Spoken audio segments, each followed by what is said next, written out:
The Extreme Feast. 841 hanggang 860.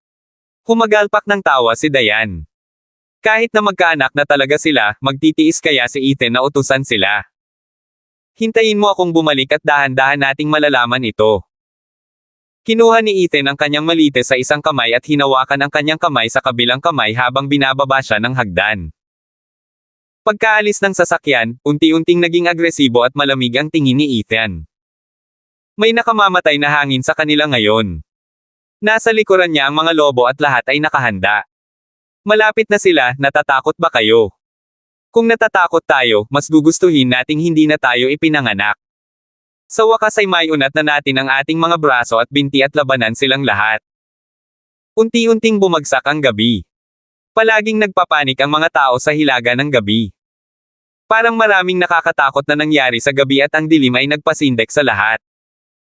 Unti-unting lumipas ang oras, ngunit ang Leger House ay maliwanag pa rin kahit na gabi na.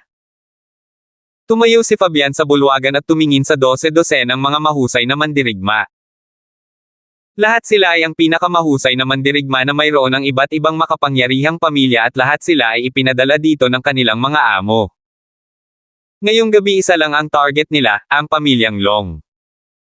Mr. Leger, hindi namin hinihiling na bumagsak ang pamilya Long sa isang pagkakataon, ngunit kailangan naming ipakita sa kanila na hindi kami passovers. Tama iyan. Siyempre kung bumagsak ang Long family, that's the best. Ngunit kahit na hindi natin makamit iyon, dapat nating tiyakin na ang pamilya Long ay magdaranas ng matinding pinsala at mabayaran ang presyo para sa pag-atake sa atin. Ang pamilya Long ay hindi ang isa na tatawag sa lahat ng mga shot sa hilaga. Ang lahat ng mga pinuno ng mga makapangyarihang pamilya na nagtipon ay galit na galit. Alam na alam nila kung bakit kailangan nilang magsanib puwersa ngayon. Medyo mahirap na bumagsak ang pamilyang Long, ngunit hindi masyadong mahirap na magdulot ng malaking pinsala sa pamilyang Long at tiyaking alam nila ang kanilang lugar. Higit pa rito, ang pamilyang Leger ay isang unang antas ng pamilya na mas kakilakilabot kaysa sa kanilang hitsura. Ang pamilyang Long ay magbabayad ng presyo sa oras na ito. Lahat, nagunat si Fabian ng braso at agad na tumahimik ang lahat. Since we are all here for the same thing, I will not say too much. I just hope na lahat tayo ay ibigay ang lahat ng meron tayo para pagsamahin natin ang pinakamalakas at pinakamahusay na meron tayo para sumuko ang Long family. Hanggat aminin nila ang pagkatalo, magkakaroon tayo ng pagkakataong makaligtas dito. Ang kanyang tingin ay nanatiling malamig at walang pakiramdam gaya ng dati. Para siyang robot at parang walang emosyon. Oo, Mr. Leger. Sabay-sabay na sigaw ng lahat. Hindi na nag-abalang magsalita pa si Fabian. Nagtago sila sa dilim ng gabi at nagtungo sa mahabang bahay. Mayroong higit sa 50 sa kanila, kung saan 26 na ay mga Grandmaster level fighters at ang iba ay halos naroon na. Ang mga ito ay hindi kasama si Fabian mismo at ang mga mandirigma na nagtrabaho para sa kanyang pamilya. Sa isang pangkat na tulad nito, kahit na itaboy sila ng pamilyang Long, magbabayad sila ng mataas na presyo para sa paggawa nito. Mabilis na isinara ang gate ng Long House. Sinipa ito ni Fabian at lahat ng nasa likod niya ay sumugod. Mabangis at agresibo silang tumakbo. Ngunit pagkatapos nilang sumugod sa Long House, napagtanto nilang maliwanag din ang looban ng Long House. Napakalalim na ng gabi. May hinihintay ba ang Long family? Ang mga pinuno ng makapangyarihang mga pamilya ay nagkaroon ng pagbabago sa kanilang ekspresyon at nadama nila na may isang bagay na hindi tama. Mabilis silang lumingon para makita si Fabian na ikinaway ang kanyang mga kamay, at mabilis na nilock ng kanyang mga tauhan ang gate sa likod ng lahat ng sumugod kanina. Nandito na sila, isang makapangyarihang boses ang umalangaw-ngaw. Lumabas si Damien mula sa bulwagan ng Long House. Lumabas si Alexander mula sa kanyang likuran at may hawak na kutsilyo sa kanyang mga kamay. Matalas ang talim ng kutsilyo at malamig na kumikinang sa liwanag. Parami ng parami ang nagsimulang lumitaw sa kanilang paligid at lahat sila ay mukhang pare-parehong nakamamatay. Ano ang nangyayari? Galit na sigaw ng ilan habang nakatitig kay Fabian. Alam na ng pamilyang Long na sila ay darating at handa na ang lahat para sa kanila. 842. Biglang napagtanto ng mga pinuno ng makapangyarihang pamilya ang nangyayari. Napatingin silang lahat kay Fabian na may galit sa kanilang mga mukha. Mr. Leger, anong nangyayari? Niloko mo kami. Fabian, malandi ka. Ano ang sinusubukan mong gawin? Kung hindi pa rin nila maisip ito sa ngayon, tiyak na sila ay talagang hanggal. Malinaw na naibenta ni Fabian ang mga ito at inilabas ang balita ng kanilang mga aksyon sa pamilyang Long. Napakaraming tao sa paligid nila ngayon at hinaranggan nila ang bawat posibleng rutang pagtakas. Nandito sila para tambangan ang pamilyang Long ngunit ngayon ay napapaligiran na sila. Fabian. Baliw ka talaga. Hindi ka ba maghihiganti para sa iyong bunsong kapatid? Pinatay siya ng Long family. Ikaw. Hayop ka. Wala silang ibang nagawa kundi ang sumigaw at magmura kay Fabian. Ngunit hindi nagbago ang ekspresyon ni Fabian. Para bang hindi niya narinig ang mga ito. Nagulat ako na talagang naglakas loob kayong mga clown na manggulo sa bahay ko, tumingin si Damian sa kanilang lahat at umiling. Puno ng paghamak ang ekspresyon niya. Iniisip ko kung anong klaseng team ang bubuuan mo. Naisip ko pa na baka may dumating na napakalakas na pamilya at tumayo para sa iyo. He scoffed. Ngunit dahil pumunta kayong lahat dito para mamatay, kung gayon ay huwag mo akong sisihin sa pagtapos sa inyong lahat. Ang mga makapangyarihang pamilya na nagtipon ay ang lahat ng may ilang interes sa Long Group. Ang mga taong ito ang pinakamasakit na sakit ng ulo sa pamilyang Long at matagal na silang gustong linisin ng pamilyang Long. Ngunit ang network at mga koneksyon sa Hilaga ay masyadong komplikado, kaya mahirap na alisin ang mga ito. Ang mga tao at benepisyo na maaapektuhan ay masyadong komplikado upang lutisin. Naghinala pa si Damian na ang mga taong ito ay kontrolado ng iba pang makapangyarihang pamilya. At ang kanilang layunin ay panatilihing hawakan ang pamilyang Long at tiyaking hindi kailanman aakyat sa kanila ang pamilyang Long. Damian. Sinusubukan mo lang na alisin ang lahat ng banta sa iyong sarili sa loob ng Long Group para magawa mong personal na kumpanya ng Long family ang Long Group. Maaari kang mangarap. Ang Long Group ay kabilang sa Long family in the first place, malamig na tawa ni Alexander habang nakatitig sa kanila. Naisip mo ba na dahil lamang sa nakapasok ka sa kumpanya, maaari mong kunin ang bahagi ng kumpanya ng aking pamilya? Ikaw ang mapapanaginipan. Akala mo ba hindi tayo maglalakas loob na hayaang bumagsak ang Long Group? Nagsimulang tumaas ang nakamamatay na tingin sa mukha ni Alexander. Ikaw ay mali. Kung bumagsak ang Long Group, maaari na lang tayong gumawa ng isa pa. Ngunit kung ang iyong mga pamilya ay bumagsak, ang iyong mga pamilya ay mawawala magpakailanman. Masyado kang mayabang. Ang ilan sa kanila ay hindi na nakatiis. Tama na ang pagsasalita, salakayin mo sila. Napakarami sa atin, sigurado akong mapababa natin sila. Ang Long family ang magbabayad para dito. Isang mahabang kutsilyo ang biglang lumipad at hiniwa ang ulo ng kakasalita lang mula sa leeg at tumalsik ang dugo kung saan-saan. Lumipad palabas ang ulo at ilang beses na bumagsak sa lupa habang nakadilat ang mga mata. Parang hindi alam ng ulo kung kailan namatay ang katawan nito. Tahimik na nakatayo sa tabi ni Fabian ang tatlong lalaking nakasuot ng itim na damit at may maskara sa kanilang mga mukha. Ang kanilang presensya ay nagpang-inig sa lahat. Kahit na ang mga Grandmaster level fighters ay nakaramdam ng lamig sa kanilang gulugod. Ang malalaking ito ay napakalakas. Mr. Leger, tama ang desisyon mo ngayon, mahinahong sabi ni Damian. Talagang tutuperin ng Long family ang pangako natin. Pagkatapos nating gawin ngayon, gagawin ng pamilyang Long ang lahat ng makakaya para maibalik ang pag-aari ng pamilya Leger. Tutulungan namin ang pamilya Leger na maibalik ang posisyon nito bilang isang napakalakas na pamilya. 843. Bahagyang nanliit ang mga mata ni Fabian. Nakatitig siya ng diretso kay Damian. Kung mali ang sinabi mo, buburahin ko ang buong pamilya mo. Hindi nagbago ang ekspresyon ni Damian. Ngunit hindi nasiyahan si Alexander at naramdaman niya na masyadong mayabang si Fabian.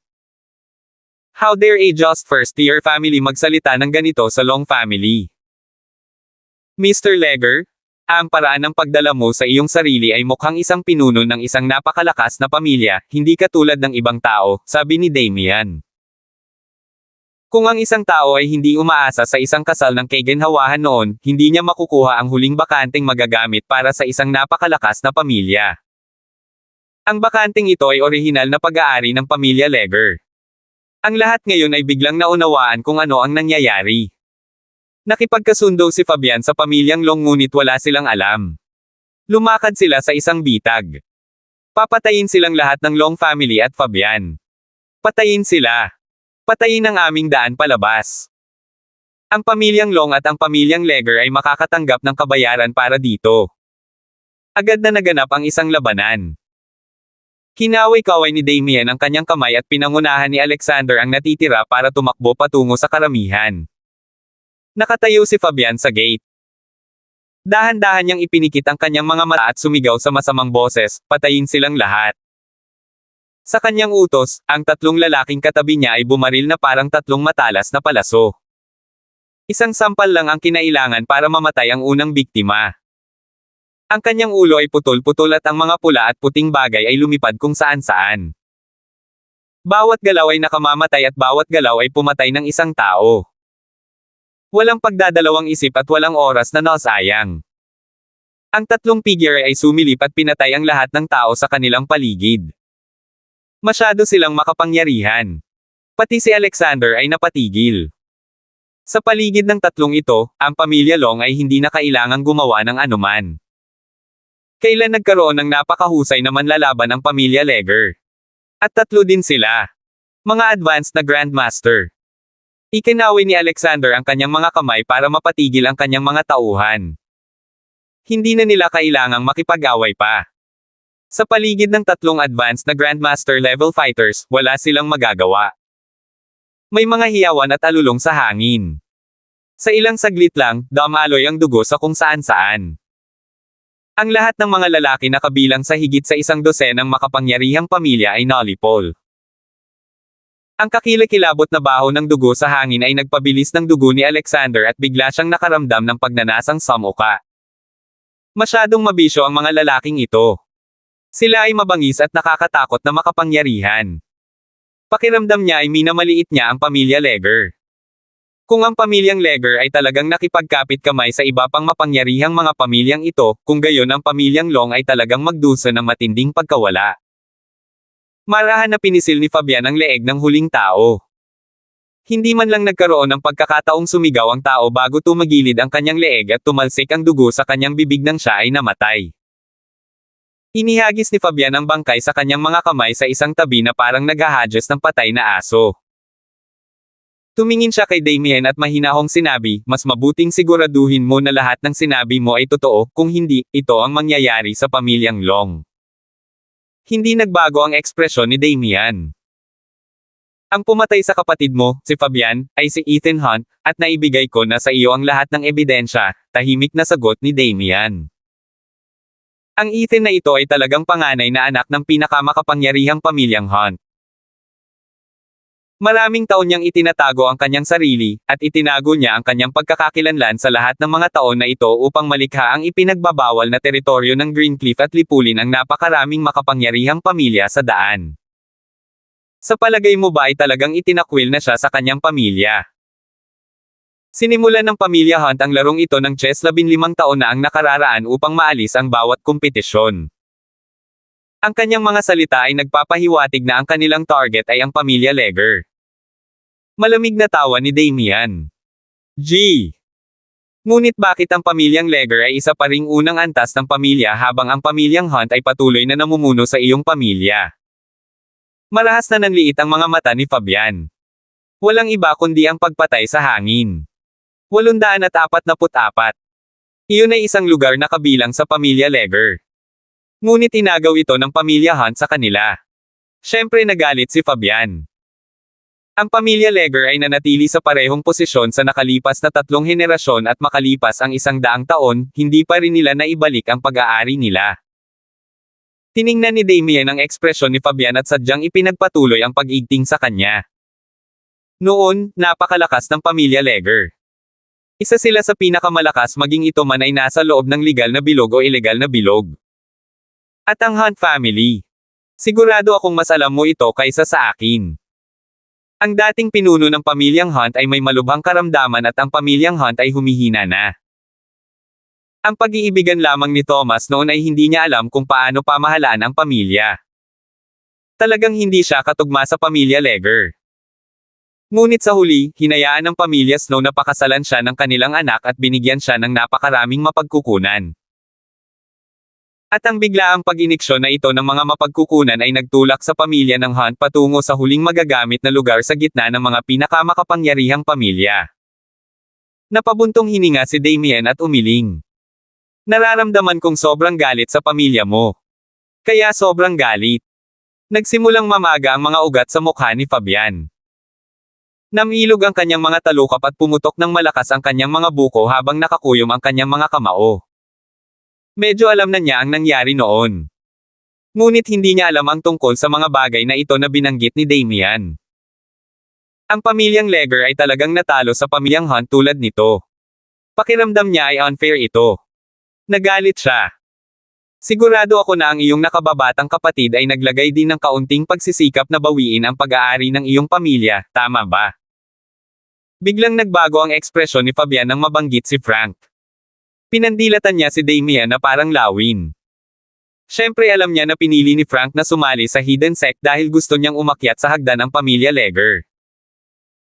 Narinig niya na ang pagsali sa Hidden Sect ay magbibigay sa kanya ng pagkakataon na maging mas makapangyarihan at makakuha ng mas maraming bagay. Ngunit patay na si Frank. At siya ay pinatay ng di umano'y ipinatapo na anak ng pamilyang Hunt. Sayang, namatay siya ng husto. Bahagyang nagbago ang tingin ni Damien habang naglalakad patungo kay Fabian. Biglang humina ang boses niya. Oh, dapat ba kitang tawaging Agent 6 ngayon, Mr. Legger? Nagbago ang ekspresyon ni Fabian. Ang lahat ay nasa iisang bangka, lahat tayo ay ginagawa ito para sa kapakanan ng kaligtasan. Hindi na niya sinabi. Kinawian niya ang kanyang kamay para iwan na sila ng iba sa pamilyang Long. Naiwan lang ito kasama sina Damien at Alexander sa gate. Tumayo si Fabian sa tapat nila at nakatayo pa rin sa likuran niya ang tatlong nakamaskara na lalaking nakaitim. Hindi sila nagsalita at ang kanilang mga titig ay napakasama. Para silang mga demonyo mula sa kailaliman ng impyerno. Hindi ko inaasahan ito. Minamaliit ko ang lalaking iyon, sa wakas ay nagsalita si Fabian pagkaraan ng mahabang panahon. Alam na niya ngayon na nasa Hidden Sect din si Damien. Baka mas nauna pa siyang sumali sa sekta kaysa kay Frank at marami pa siyang alam tungkol sa sektang ito. Ano ang Hidden Sect at sino ang kanyang Panginoon? Ano ang nais nilang makamit? Sino ang kanyang Panginoon? Tanong niya sa matigas na boses. Tumawa si Damien at umiling. Wala akong ideya. Gusto ko rin malaman kung sino siya. Gaya ng sabi ko, ginagawa natin lahat ito para mabuhay. Mga gamit niya lang kami at kinukuha lang namin ang kailangan namin. Mahinahon niyang sinabi ang mga salitang ito. Para bang karangalan ni Damien na maging kasangkapan ng lalaking iyon. Ang sobrang nakakatakot na lalaking iyon. Paano kung ang pamilyang Long ay isang napakalakas na pamilya? Wala sila sa harap ng ganap na kapangyarihan. Alam ng Dam Zero Iron na ang Hilaga ay dating may 8 pinakamakapangyarihang pamilya. Kaya bakit 4 na lang ngayon? Iyon ay dahil sinabi ng lalaking iyon na 4 lang ang kailangan ng Hilaga. Pinunasan niya ang iba pang 4 sa loob lamang ng isang gabi. Para bang ang mga pamilyang iyon ay hindi kailanman umiral noon. Anong uri ng nakakatakot na kapangyarihan ito? Kaya niyang kontrolin ang legal na bilog at ang ilegal na bilog. Siya ay may mga bakas saan man sa mundo. Hanggat gusto niya ito, magagawa niyang makuha ang kanyang mga kamay dito. Kung ayaw niya sa paligid, lilipulin niya ito. Napakalakas ng lalaking iyon kaya nawala ng pag-asa ang iba. Wala akong pakialam sa lahat ng ito, sigaw ni Fabian. Isang buhay para sa isang buhay. Kapag napatay ko na si Ethan at napuksa ang kanyang pamilya, babawiin ko ang pag-aari ng pamilya Legger at pagkatapos ay aayusin ko ang alitan ko sa lalaking iyon. 845. Kung hindi dahil sa kanyang Panginoon, hindi sana namatay ang kapatid ni Fabian. Kaya kapag napatay niya si Ethan at ang kanyang pamilya, hahanapin niya ang kanyang Panginoon at babayaran siya. Hindi na siya nagsalita at umalis na kasama ang mga tauhan niya. Puno ng dugo ang looban ng mahabang bahay. Dahil sa baho ng dugo, medyo namumula ang mga mata ni Damian. Hindi niya alam kung dahil sa excited siya o dahil sa iba. Tatay, ang lalaking iyon. Lahat tayo ay gumagamit lang ng isa't isa, tahimik na sagot ni Damian. Ito ay isang pagkakataon para sa amin na bumangon, at ito ay isang pagkakataon na magagarantiyahan ang aming posisyon sa Hilaga magpakailanman. Kahit na kailangang masangkot si Damian sa isang mapanganib na partido, kailangan niyang gawin ito dahil kung hindi niya gagawin at ng iba pang mga pamilya, ang pamilyang Long ay maaalis ng napakabilis. Lumingon siya at tumingin kay Alexander habang sinasabi niya, sa mundong ito, walang halaga ang pera at katayuan. Kung ano lang ang kaya ng sarili mong katawan ang tunay na mahalaga, naiintindihan mo ba? Noon, nag-iisang pinabagsak ng kanyang Panginoon ang apat na pinakamakapangyarihang pamilya, na pilit na tinitiyak na apat na lang ang natitira.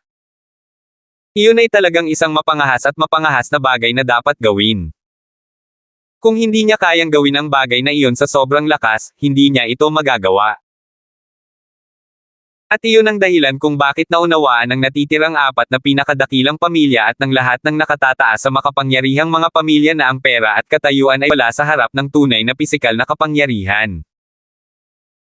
At iyon din ang dahilan kung bakit silang lahat ay nagsikap na magsanay at magayos ng mga napakahusay na mandirigma at sinubukang dagdagan ang kanilang sariling mga kasanayan. Sa wakas ay nabalance ang Hilaga matapos ang buong rehiyon ay lumakas ng isang antas. Hanggat ang isang makapangyarihang pamilya ay may Grandmaster level fighter, maaari na silang magkaroon ng matatag na katayuan sa Hilaga. Naiintindihan ko, sagot ni Alexander na may malaking paggalang. Noong nakaraan, hindi siya magiging masunurin, ngunit pagkatapos na masaksihan ang tunay na kakayahan ni Fabian kanina, lalo na ang mga advanced na Grandmaster, naintindihan niya ang sinasabi ni Damian. Sa Hilaga, napakaraming tao ang nagtatago ng kanilang tunay na kakayahan at itinago nila ito ng husto. Kailangan mong tandaan, kung gusto mong mabuhay, dapat may mamatay. At ngayon, ang dapat mamatay ay ang Hunt family. Sabi ni Damian. Pahihirapan ni Fabian at ng tatlong advanced na Grandmaster na iyon ang pamilya Hunt kahit na hindi sila mapahamak. Mas naging seryoso ang ekspresyon niya kumpara kanina. Malinaw na nabaling ang sitwasyon laban sa pamilya ng Hunt. Alam niya na ang isa sa mga taong naglalaro ng chess game na ito sa Hilaga ay tiyak na kanyang Panginoon. Ang laro ay patungo sa pamilya ng Hunt, kaya ang lahat ay kailangang sumama dito. Ngunit hindi pa rin masabi ni Damian kung sino ang ibang manlalaro. Ang pamilya ni Snow. Ang pamilyang Snow na nagayos para sa isang kasal ng kaginhawahan sa pamilyang Hunt. O ang pamilyang Biggs na wala pang nagawa. Hindi pa rin masabi ni Damian, ngunit alam niya na dahil napakaraming tao ang namatay ngayong gabi at napakaraming makapangyarihang pamilya ang nalipol, ang biglaang pagdami ng mga mapagkukunan at ari-arian ay magpapabaliw sa ilang tao. Ang pamilyang Long ay isang pawn din sa larong ito ng chess. Pero kahit pawn lang siya, umaasa si Damian na makita niya ang mas malaking larawan. Sa isang banda ay gusto niyang mabuhay, ngunit sa kabilang banda, umaasa rin siyang makahanap ng pagkakataon na bumangon ang kanyang pamilya sa gitna ng krisis na ito. Naging maingat si Damian, sapat na matalino at sapat na pasensya. Ang lawak kung saan maaari niyang pag-aralan ang sitwasyon ay nagpauna sa kanya ng ilang hakbang kaysa sa iba pa. Ngunit walang paraan na maisip niya na ang ibang taong naglalaro ng chess kasama ang kanyang Panginoon ay si Ethan, ang lalaking papatayin ngayon ni Fabian. Tay, papatayin ba talaga ni Fabian si Ethan? Hindi sigurado si Alexander kung mapagkakatiwalaan niya si Fabian. Pakiramdam niya ay delikadong karakter si Fabian at marami siyang itinatago. Kahit na pumayag si Fabian na magtrabaho kasama ang pamilyang Long ngayon, hindi niya nagawang pagkatiwalaan si Fabian. Dahil ang isang taong napakalakas ay nagawang itago ang kanyang tunay na kakayahan hanggang sa ganitong lawak, nadama ni Alexander na mas mabuting maging maingat. Hindi mo naiintindihan ang relasyon ng tatlong magkakapatid, panunuya ni Damian. Talagang papatayin niya si Ethan. 846. Nang makumpirma ni Fabian na si Ethan ay mula sa pamilya ng Hunt, tiyak na papatayin ni Fabian si Ethan. Hindi napigilan ni Fabian ang kanyang sarili na maghayganti hindi alintana kung ito ay tungkol sa kung paano ang kanyang pamilya ay hindi naging isang napakalakas na pamilya o kung ito ay tungkol sa taong pumatay sa kanyang nakababatang kapatid. Ngayon ang dalawang ito ay talagang nanggaling sa iisang pamilya. Ngunit kung ang pamilya Hunt ay gumawa ng hakbang. Medyo nag-alinlangan si Alexander. Sigurado na siya ngayon na si Ethan ang batang itinapon sa bahay ng Hunt 15 taon na ang nakararaan. Dahil siya ay sariling anak ni Thomas, kung gayon tiyak na hindi makikita ni Thomas ang kanyang sariling anak na pinatay, hindi ba? Hindi magiging madali para kay Fabian na patayin si Ethan dahil sa kasalukuyang mga kakayahan ng pamilyang Hunt. Kahit na ang pamilya Leger ay mayroon ding napakaraming mahusay na manlalaban. Sana may gawin ang pamilya Hunt, pinaikit ni Damian ang kanyang mga mata. Malalim ang kanyang tingin at para siyang may kung ano sa kanyang manggas. Sa ganoong paraan, magbabago ang larong ito ng chess. Walang nakakaalam kung gaano kalakas ang pamilya Hunt ngayon. Iyon ay dahil sa apat na pinakamakapangyarihang pamilya, ang pamilyang Hunt ay mas mababa ang profile kaysa sa pamilyang Biggs at sa pamilyang Snow. Mukhang walang pakialam si Thomas sa pag-unlad ng pamilya, ngunit alam ni Damian na itinatago lang ni Thomas ang tunay niyang kaya. Noon, napilitan siyang habulin sa labas ng bahay ang babaeng pinakamamahal niya kasama ang sariling anak. Makakalimutan ba niya ang kawalang katarungang ito? Imposible iyon. Siya ay nakahiga sa loob ng maraming taon at maaaring nakaipon na siya ng napakalaking lakas sa ngayon. Sa nakaraan, walang sino man ang nag-iisip tungkol dito. Gaano man kalakas ang maaaring maging pamilya ng Hunt, ang apat na pinakadakilang pamilya ay patuloy na nasa pantay na katayuan at nagpapanatili na balanse sa pagitan ng apat na partido. Ngunit ngayon ang mga bagay ay nagbago. Isang nakakatakot na makapangyarihang manlalaban na tulad ni Ethan ang lumitaw at nagtip sa balanse. At kung totoo ang mga chismis tungkol sa pagkakakilanlan ni Ethan, dapat silang maging mas maingat. Kung totoo iyon, ang pamilyang Hunt ay tataas sa iba pang 3 pamilya. Pero syempre, wala sa mga pamilya ang papayag na mangyari iyon. Gayon din, ang lalaking nakatayo sa tuktok ng hidden sect ay tiyak na hinding-hindi papayag na ang isang kapangyarihan ay umangat sa iba. Kaya lang niya itong hampasin ng pitik ng kamay. Alexander. Nilinggan ni Damian ang anak. Sabihin mo kay Angelica na may gustong pumatay kay Ethan. Nagulat si Alexander sa tagubaylang ito. Kung sinabihan niya si Angelica ng ganoon, baka hindi niya ito matanggap. Dad, hindi pa rin makakalimutan ni Angelica si Ethan. Hindi ka ba masyadong malupit kung sasabihin mo ito sa kanya ngayon? Kung tutuusin, si Angelica ay kanyang sariling kapatid na babae, isang miyembro ng pamilyang Long. Si Alexander ay isang mabisyo na karakter, ngunit medyo nagmamalasakit pa rin siya sa kanyang sariling kapatid na babae. Humph, malupit. Malamig na nguya ni Damian.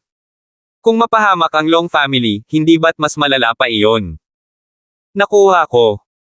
Hindi na naglakas loob na sabihin pa si Alexander.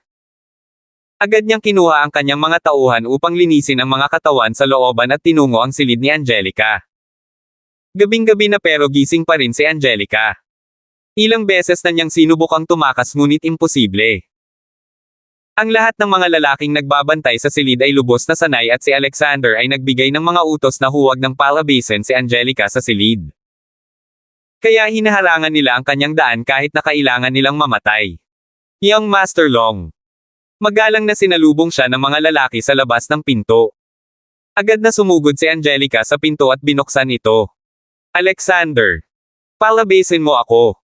Sinubukan siyang isara ng mga lalaki sa labas ng pinto ngunit kinawayan sila ni Alexander. Pumasok siya at bumaantong hininga. Angelica, bakit mo ginagawa ito sa iyong sarili?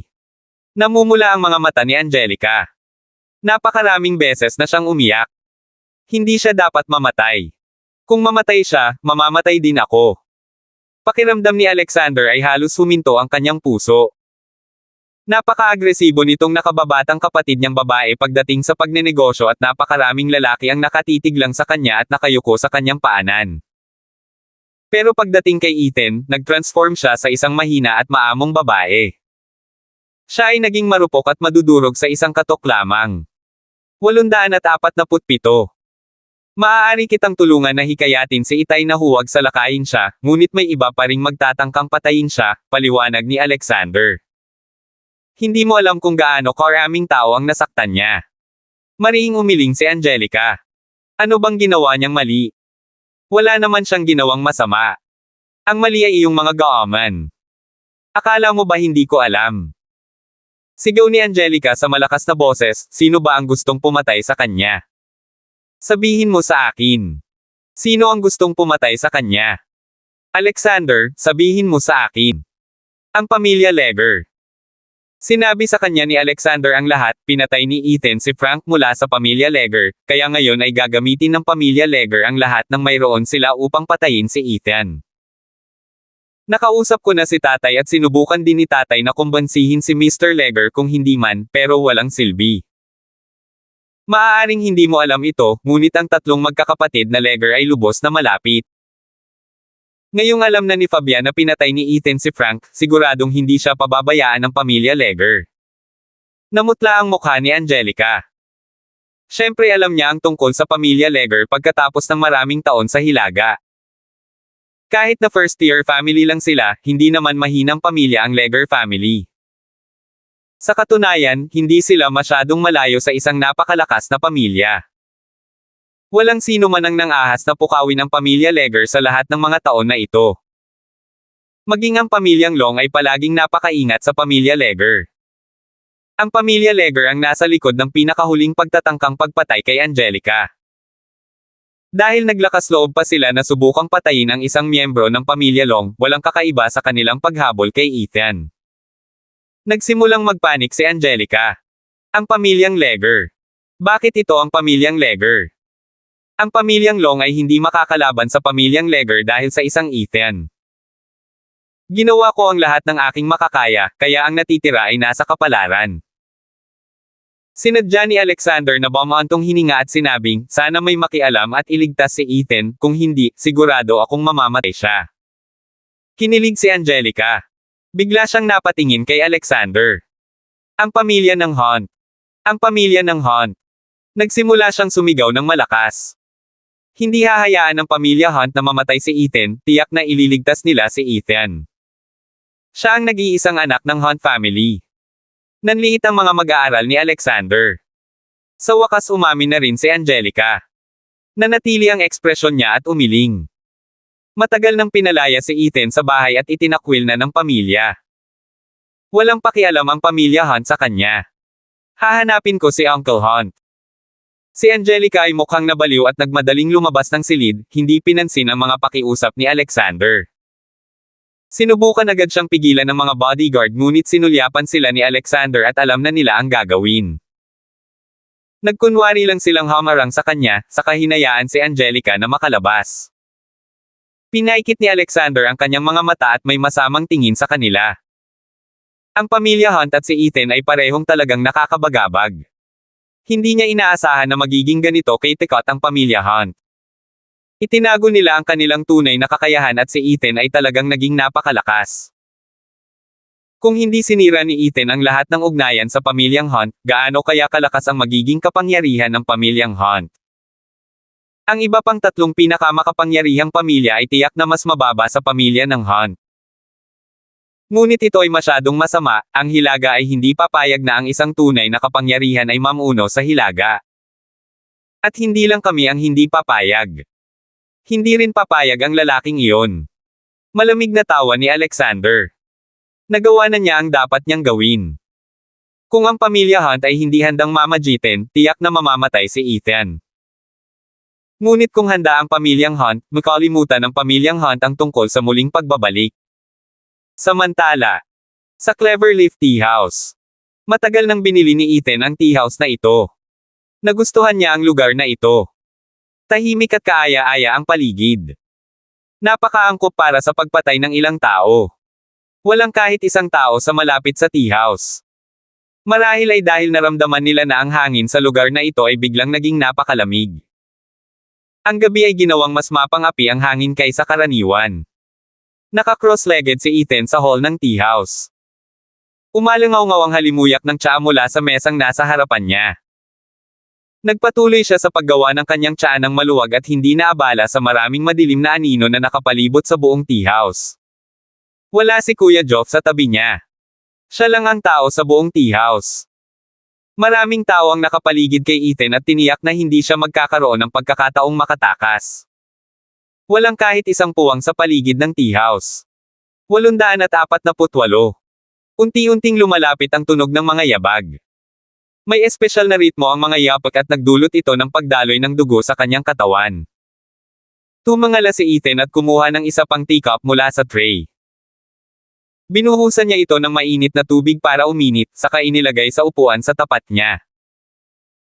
Hindi ako masyadong mataas ang pinag-aralan, ngunit may isang parirala na malinaw kong natatandaan, tahimik niyang sabi habang nagbubuhos ng tsaa sa tasa.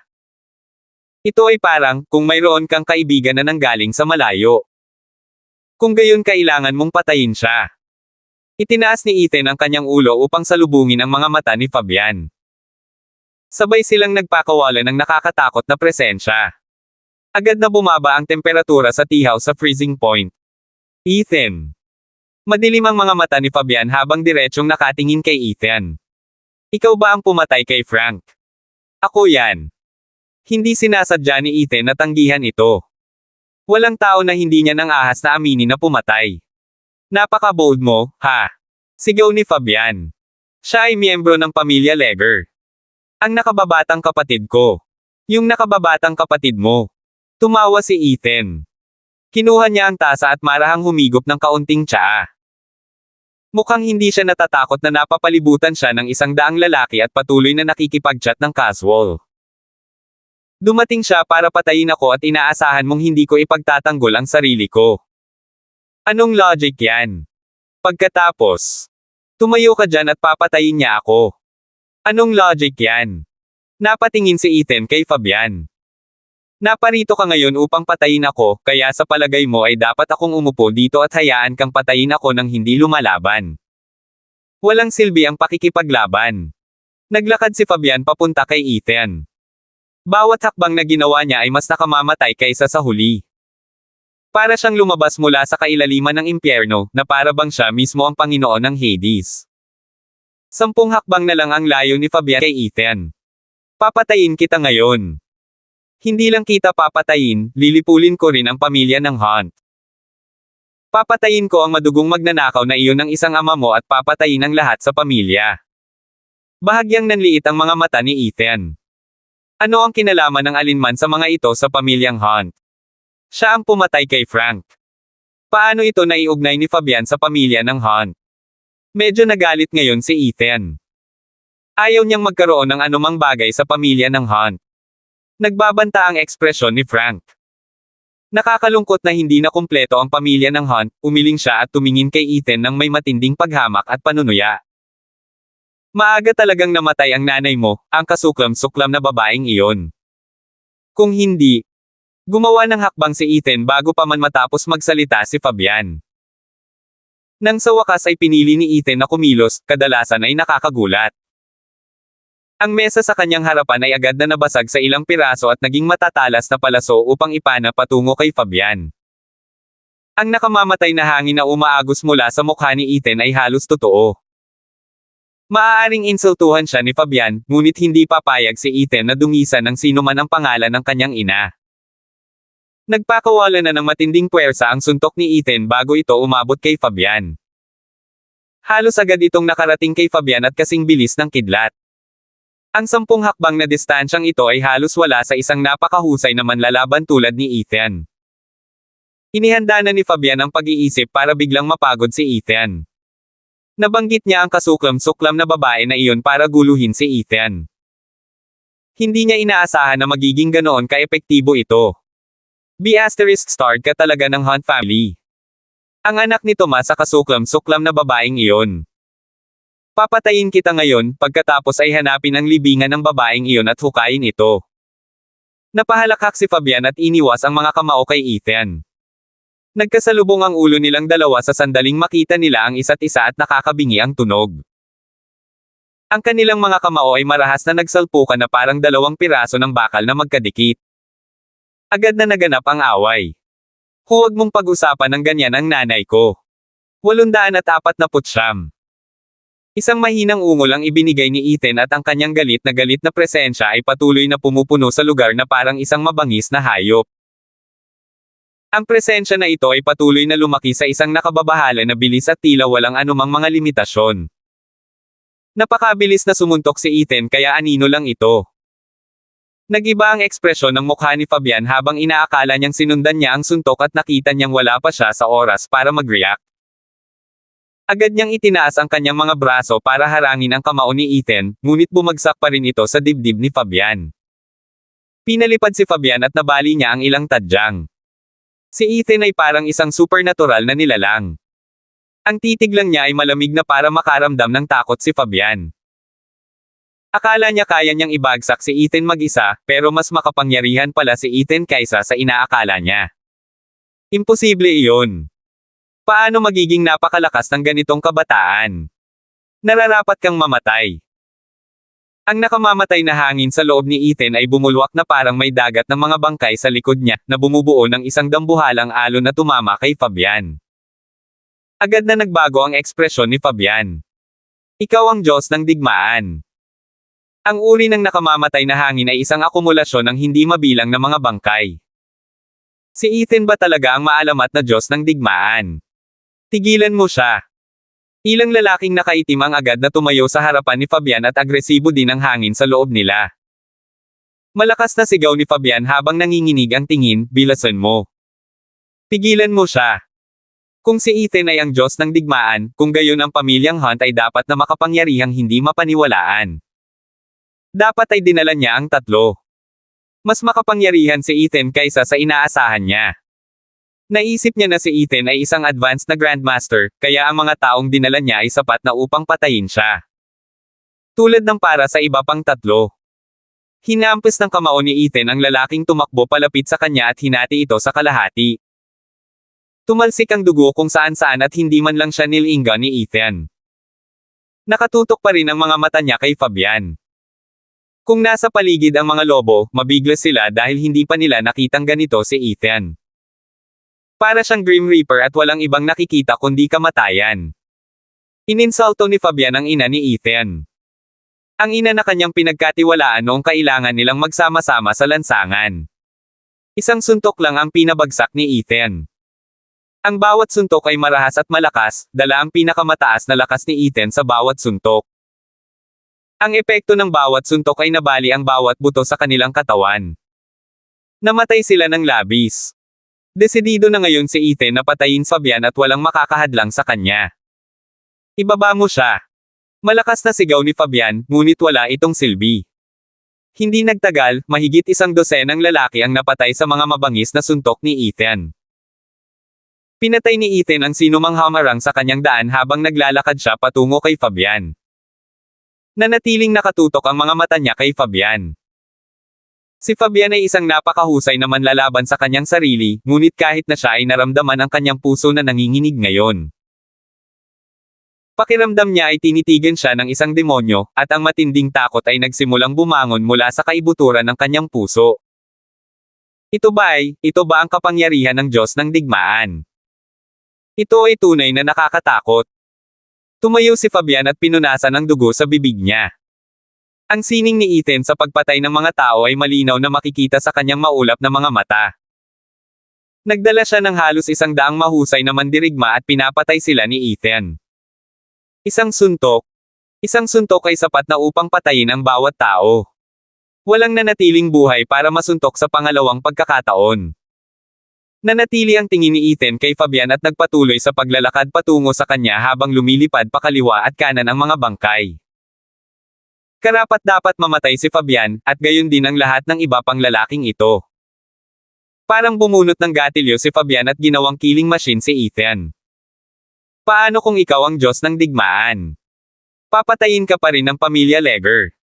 850. Isang malakas na dagandong ang ibinigay ni Fabian habang sumusugo siya kay Ethan. Ang mga lalaking nakaitim sa tabi niya ay nagpakawala rin ng kanilang parehong nakakatakot na kakayahan. Ngunit mas malamig lang ang tingin ni Ethan kaysa kanina. Kasabay nito, sa bahay ng Hunt, Nagmamadaling nagmaneho si Angelica sa kalagitnaan ng gabi, halos ma-accident siya ng ilang beses sa daan. Pumasok siya sa bahay at hiniling na makita si Thomas. Bilisan mo. Sabihin sa iyong guro na lumabas ngayon. Ngayon na. Nababaliw na si Angelica sa pagkabalisa. Kung hindi, baka huli na tayo.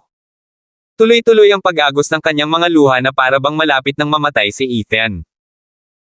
Kung magde-delay pa siya, walang makakapagligtas kay Ethan. Ang pamilya Legger ay lubhang nakakatakot. Ang tatlong magkakapatid na Legger ay napakahusay na manlalaban mismo, at sila ay nakapag-ayos din ng hindi mabilang na napakahusay na manlalaban. Kung nagpasya silang patayin si Ethan, sino ang makakapidyaw sa kanila? Si Ethan ay nag-iisa. Lumabas si Thomas na nakasuot ng windbreaker. Hindi niya inaasahan na hahanapin siya ni Angelica sa kalagitnaan ng gabi. May nangyaring kakilakilabot. Angelica, tawag ni Thomas sa kanya. Bakit ka nandito? Uncle Hunt. Agad na tumakbo si Angelica nang makita niyang lumabas si Thomas. Iligtas mo si Ethan. Iligtas siya. May gustong pumatay kay Ethan. Gusto nila siyang patayin. Kumunat ang noo ni Thomas. Anong pinagsasabi mo? Sinong gustong pumatay kay Ethan? Ang pamilya Legger. Galit na galit si Angelica. Gustong patayin ni Fabian si Ethan at nagdala na siya ng malaking grupo ng mga highly skilled fighters para patayin si Ethan. Uncle Hunt, kailangan mong iligtas si Ethan. Bahagyang nagbago ang ekspresyon ni Thomas. Ang pamilya Legger ay pumunta upang salakayin si Ethan. Alam ni Thomas na si Ethan ang pumatay kay Frank, ngunit hindi dapat malaman ito ni Fabian. Dapat niyang sisihin ang pamilya Long sa halip na gawin ito, kaya paano niya nasundan si Ethan sa napakaraming tao.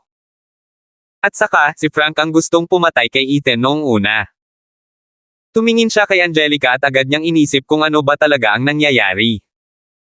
Bakit biglang gustong patayin ni Fabian si Ethan? Tanong ni Thomas sa matigas na boses.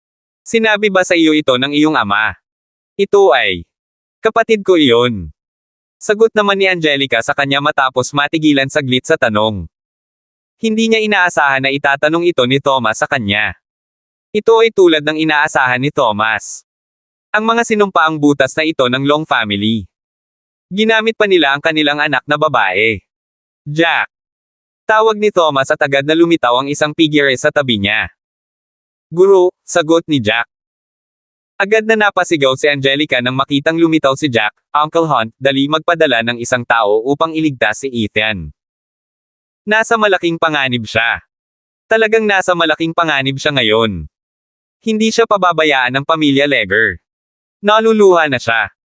Kung hindi nakialam si Thomas, paano ipagtatanggol ni Ethan ang kanyang sarili laban sa buong pamilya ng Legger? Angelica, I've told you many times, hindi inaasahang sagot ni Thomas sa kanya ng napakakalma. Walang kinalaman si Ethan sa pamilya ko. Naghanap ka ng maling tao. Uncle Hunt. Jack, pauwiin mo na si Angelica. Oo, Master. Tumalikod si Thomas at naglakad pabalik sa kanyang silid nang hindi man lang lumilingon. Uncle Hunt. Uncle Hunt. Parehong nagpanik at natigilan si Angelica. Ayaw ni Thomas na iligtas si Ethan. Sarili niyang anak iyon. Paano siya naging walang puso? Miss Long? This way please? Inilahad ni Jack ang kanyang kamay patungo sa pinto. Gabi na at kailangan ng magpahinga ni Master, huwag mo na siyang istorbohin pa. Huwag mong harangan ang daan ko. Magwala ka. Galit na sigaw ni Angelica. Malakas niyang sinigawan si Thomas, siya ang sarili mong laman at dugo. Panoorin mo na lang ba siyang mamatay? Anak siya ni Auntie Valentine. Si Thomas ay hindi lumingon o gumanti man lang, at nawala sa gilid. Miss Long? Bahagyang sumimangot si Jack at sinabing, pakiusap huwag mo nang gambalain ang pagtulog ni Master. Ang Ethan na sinasabi mo ay hindi anak ni Master, nagkamali ka ng tao. 851. Hindi ako nakakuha ng maling tao. Patuloy ang pag-agos ng luha ni Angelica habang sinasabing, siya nga. Hindi ako magkakamali. Siya iyon. Hindi umimik si Jack at hinaila na si Angelica palabas. Pakawalan mo ako. Pakawalan. Itinulak si Angelica palabas ng main door at may pinauwi si Jack. Pagkatapos ay isinara ni Jack ang pinto at pinatay ang lahat ng ilaw. May tatlong figure na nakatingin sa malayo. Ang mga mata sa ilalim ng kanilang mga maskara ay puno ng pagpatay. Naghihintay sila. Hinihintay nilang patayin ang mga laking tutulong kay Ethan. Ngunit nagulat sila na ang pamilya Hunt ay tila hindi sila makikialam. Hahayaan ba talaga nilang patayin ni Fabian si Ethan? Hindi ba talaga anak ni Thomas itong si Ethan? Ngunit sinabi ng pamilyang Long na si Ethan ang batang itinapon sa pamilya Hunt 15 taon na ang nakalilipas. At siya ay isang napakahusay na mahusay na manlalaban na inayos ng pamilyang Hunt. Anong gagawin natin? Tanong ng isa sa kanila. Maghihintay kami, sagot ng isa sa malisyosong boses. Kapag nagpadala ang pamilya Hunt ng isang tao, papatayin natin sila. Nagpatuloy silang tatlo sa pagtatago sa dilim habang pinagmamasdan ang bahay ng Hunt. Walang makawala sa kanilang mga mata. Unti-unting lumipas ang oras ngunit walang tugon mula sa pamilya Hunt. Samantala, sa pag-aaral ni Thomas, medyo nag-aalala siya. Nilakad niya ang pag-aaral na may malungkot na ekspresyon sa kanyang mukha. Paanong hindi siya mag-aalala? Alam na alam niya kung gaano talaga kitikot ang pamilya Leger. Napakahusay na itinago ni Fabian ang kanyang mga kakayahan. Isa na siyang Grandmaster level fighter 15 taon na ang nakararaan. Kaya't gaano pa kaya ang pagbuti niya sa nakalipas na 15 taon? Si Ethan ay hindi masyadong matanda sa kanyang sarili. Kahit na siya ay talagang makapangyarihan, siya ay laban sa isang tusong matandang Zorro. Gayun din, ang tunay na kakayahan ng pamilya Leger ay maaaring hindi mas mahina kaysa sa pamilya ng Hunt. Palaging may pananampalataya si Thomas kay Ethan at naniniwala sa kanyang mga kakayahan. Ngunit ang pamilya Leger ay talagang isang malakas na kalaban at hindi maiwasan ni Thomas na mag-alala. Master, pumasok si Jack at tahimik na isinara ang pinto sa likod niya. Paano ito? May mga taong nakatingin sa amin sa labas. Napakalakas nila at hindi ako naglakas loob na lumapit sa kanila. Sila ay nasa advanced na antas ng Grandmaster at mayroong higit sa isa sa kanila. Ini-inspeksyon na ni Jack ang paligid ng pinalabas niya si Angelica.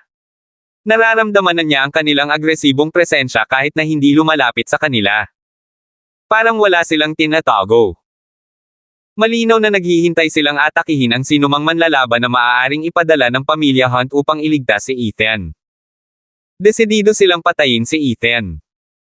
Ang ekspresyon ni Thomas ay nagsimulang magmukhang mas malungkot ngayon. Ang pamilya Leger ay buong lakas na patayin si Ethan sa pagkakataong ito. Ang mahabang pamilyang ito ay talagang kasuklam-suklam. Galit na nagmura si Thomas. Ginagamit nila ang pamilya Leger para patayin si Ethan at ang pamilya ko. Guru, may gusto ka bang gawin tungkol dito? Tanong ni Jack. Baka nagkakaproblema talaga si Young Master. Hindi nagsalita si Thomas at nagpatuloy sa paglalakad sa silid. Hindi rin siya sigurado kung ano ang gagawin. Master, muling tanong ni Jack. Nagiging balisa na rin siya. Kung hindi nakialam ang pamilyang Hunt, haharapin ni Ethan ang lahat ng napakahusay na manlalaban ng pamilya Leger ng mag-isa. Hindi biro iyon. Kung may nangyaring aksidente, mamamatay si Ethan. Kahit alam ni Jack na makapangyarihan si Ethan, hindi siya sigurado kung ang isang tao ay talagang makakalaban sa napakaraming iba. Hindi kami magpapadala ng sinuman, sa wakas ay naabot ni Thomas ang isang desisyon pagkaraan ng ilang sandali. Walang gagawin ng pamilyang Hunt bilang tugon. Kung gagawa tayo ng hakbang, baka madala pa natin si Ethan sa gulo. Pero, nagsimulang magpanik si Jack. Magiging okay ba si Young Master? Ang mga lalaking nanunood sa bahay namin ay talagang mga highly skilled fighters din, ibig sabihin, mas kakaunti si Fabian sa kanyang panig. Kung 2 o 3 advanced Grandmasters lang, biglang nagliwanag ang mga mata ni Thomas. Lilipulin silang lahat ni Ethan. 852. Naramdaman ni Jack ang panginginig ng kanyang puso. Panasan silang lahat. Ang mga lalaking ito ay nasa advanced Grandmaster level. Alam niya na sapat ang kapangyarihan ni Ethan para maging parehong Diyos ng digmaan sa silangan at protektahan ang napakaraming tao. Walang paraan na siya ay pinagkakatiwalaan at lubos na pinapahalagahan kung hindi niya ito tunay na kaya. Sa lahat ng mga taon na ito, si Ethan ay naging isang bayani na hindi kailanman nagpahayag ng kanyang sarili at patuloy na pinoprotektahan ang bansa at ang mga tao nito ng hindi mabilang na beses. Sa pagkakataong ito, isinuko na ni Ethan ang anumang anyo ng kaluwalhatian at karangalan upang bumalik sa Greencliff upang maprotektahan niya ang higit pang mga tao. Kahit na kailangan niyang lumaban sa malalakas na kaaway o mamatay man lang sa pagprotekta sa mga taong ito, handa si Ethan. Young Master. Ito na ang huling misyon niya, nangako na siya, na pabuntong hininga si Thomas. Ang mga taong tulad niya ay lumalaban para sa bansa at sa mga tao nito at hindi kailanman lumalaban para sa kanilang sarili. Kahit na lumalaban siya sa napakalakas na kalaban, hindi siya atras kahit kalahating hakbang. Naniniwala akong alam ni Ethan ang ginagawa niya. Hindi siya padalos-dalos na tao. Tumanggo si Jack. Alam niyang hindi kailanman ginawa ni Ethan ang anumang bagay na hindi niya inihanda. Siya ay may hindi kapani-paniwalang pag-iintindi sa kinabukasan at nakakakita ng higit pa sa alinman sa kanila. Pagkatapos nilang mag-isip tungkol dito, parehong napahinga ng kaunti sina Thomas at Jack. Hinailan ni Thomas ang isang upuan at umupo. Agad siyang binuhusan ni Jack ng isang tasa ng tsaa. Kahit malamig na ang tsaa, walang pakialam si Thomas at ininom ito para pakalmayan ang sarili. Ang pamilyang Hunt ay isang pamilya lamang sa dakilang mundong ito, at ang aming pinakamalaking responsibilidad sa lahat ng mga taon na ito ay ang pagalingin ang iba sa pamamagitan ng medikal na pagsasanay, sabi ni Thomas. Ano ang pagkakaiba sa amin sa pagitan ng pagiging isang mahirap na doktor at pagiging isang tinatawag na napakalakas na pamilya? Gusto lang naming magtrabaho ng husto sa pagpepreserba ng ilang bagay. Si Jack ay nakinig sa kanya ng mabuti at hindi nag-ambala. Lumaki siya sa bahay ng Hunt at kahit ulila lang siya na inampon ni Thomas, palagi siyang tinuring ni Thomas na parang sarili niyang anak. Mayroon din siyang malalim na kaugnayan sa pamilya ng Hunt. Ang pamilya Hunt ay nagsanay sa martial arts at nagpractice ng medisina sa mga henerasyon, at palagi silang ordinaryong tao sa lahat ng ito. Ngunit ang dating padre de pamilya ay pumanaw bago pa nakapag-aral ng medisina si Thomas. Gusto niyang pangalagaan ang mga bagay na iniwan ng kanyang mga ninuno, kaya wala siyang pagpipilian kundi ang magpakasal sa pamilya Snow upang ang pamilya Hunt ay maging isang napakalakas na pamilya. Sa ganoong paraan, walang maglalakas loob na salakayin ang pamilya ng Hunt. Jack, lumaki ka sa bahay na ito, kaya alam mo ang tungkol sa mga bagay na ito, tumingin si Thomas kay Jack. Kung isang araw, Master, namumula ang mga mata ni Jack at parang alam niya ang sasabihin ni Thomas. Makinig ka muna sa akin, inilahad ni Thomas ang kamay para pigilan si Jack sa pag-abala sa kanya. Kung isang araw, mamatay ako, at mamatay din si Ethan, kailangan mong humanap ng paraan para maipasa ang mga bagay na iniwan sa akin ng mga ninuno ko. Palagi kaming itinuro ng pamilyang Hunt na iligtas ang pinakamaraming tao hanggat maaari sa ating pamumuhay sa mundong ito, na gumawa ng mabuti at mag-ipon ng kabutihan. Nakakalungkot na hindi ko nahawakan ang mga medikal na pamamaraan, ngunit ang mga manual ay nasa paligid pa rin, kaya't mayroong isang tao doon na makakaunawa sa kanila. Kung mapahamak ang pamilyang Hunt, kailangan mo akong tulungan na makahanap ng isang taong katulad niya. Master. Nagsimulang pumutok ang boses ni Jack. Ang pamilya ng Hunt ay hindi mamamatay. Kahit na kailangan kong mamatay, paprotektahan kita, at paprotektahan ko si Young Master. 853. Tumawa si Thomas. Hindi ito nag-abala sa kanya. Nagsimula sila bilang ordinaryong tao noong una, ngunit pagkatapos nilang unti-unting sumikat at yumaman, nakalimutan na nila ang pinakamahalagang bagay sa kanila, ang paggawa ng mabuti at pag-iipon ng kabutihan. Bigla niyang naisip si Diane. Ang mabait na dalagang ito ay may napakadalisay na uri ng kabaitan. Talagang siya ang pinakaangkop na tao para maging manugang ng pamilya Hunt. Ang maliit na punk na ito ay talagang masarap, napasandal si Thomas sa upuan at napapikit ng pagod. Kinuha ni Jack ang isang kumot at tinakpan siya. Ang dalagang ito ay kasing bait ng iyong ina. Nakatulog siya at hindi na siya inistorbo ni Jack. Ilang araw na hindi nakatulog ng maayos si Thomas. Tahimik niyang isinara ang pinto sa likod niya at naghintay sa may pintuan ng walang tunog.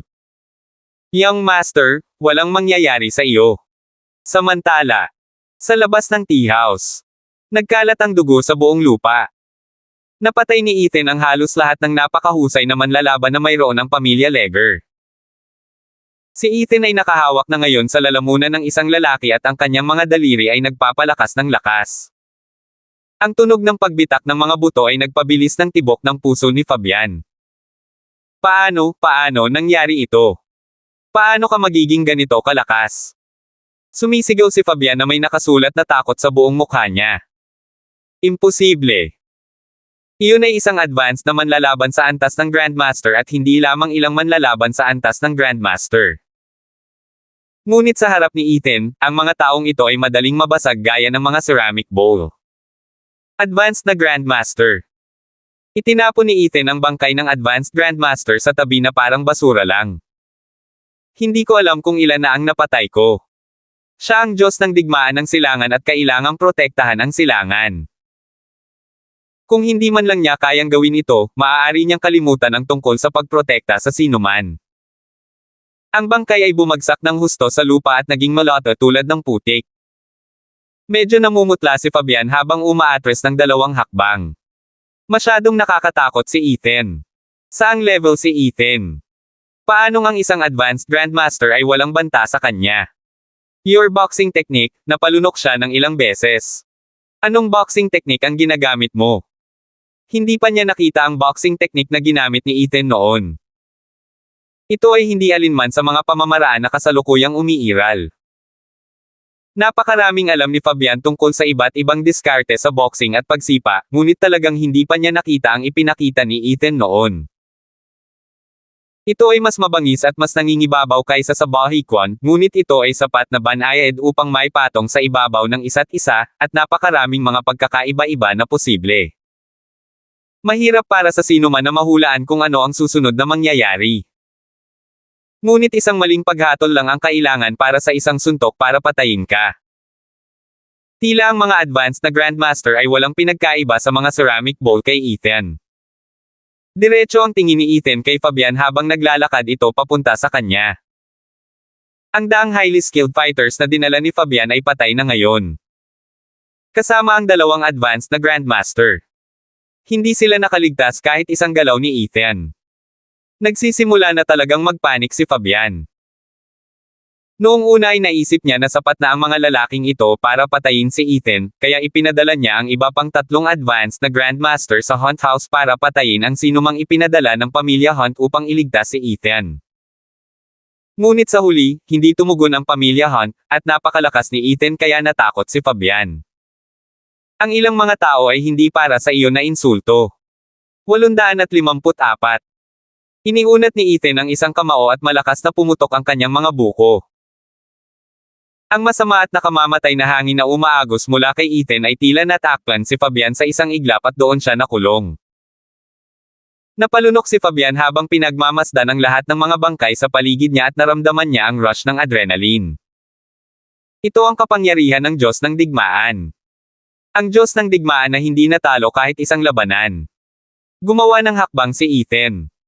Wala nang panahon si Fabian para mag-isip pa. Nagbabanta ang ekspresyon niya habang umuungal, halika sa akin. Papatayin kita. Itinaas niya ang kanyang mga kamao at tumakbo palabas na parang baliw habang naghahatid siya ng isang suntok. Marahas itong bumangga sa kamao ni Ethan. Ang 2 kamao ay parang 2 malalaking piraso ng bakal na nagdurugtong sa isa't isa.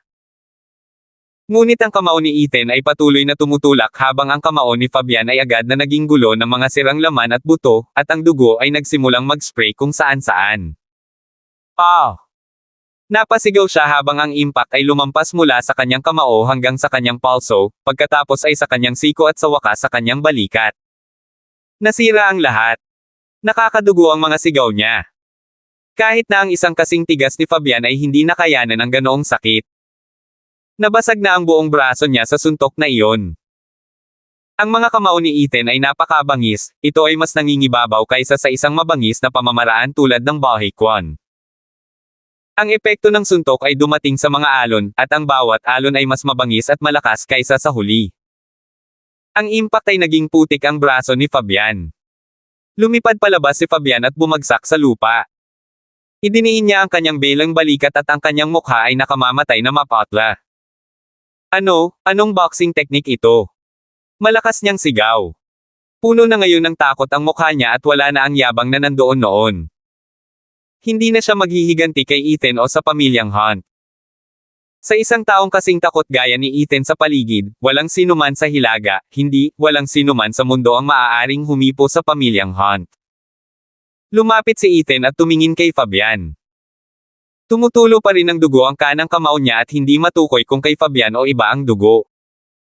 Tuloy-tuloy ang pagtulo ng dugo at umagos sa mga puwang ng tile sa sahig.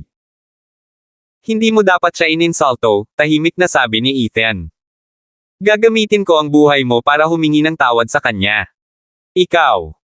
Nakulayan na ng pula ang balbas ni Fabian dahil sa dugo. Napakaraming buto ang nabali niya sa suntok ni Ethan. Malapit na siyang mag-collapse sa sobrang sakit.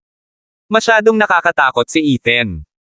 Marahil kahit ang kanyang Panginoon ay maaaring magkaroon ng problema sa pagpatay sa kanya.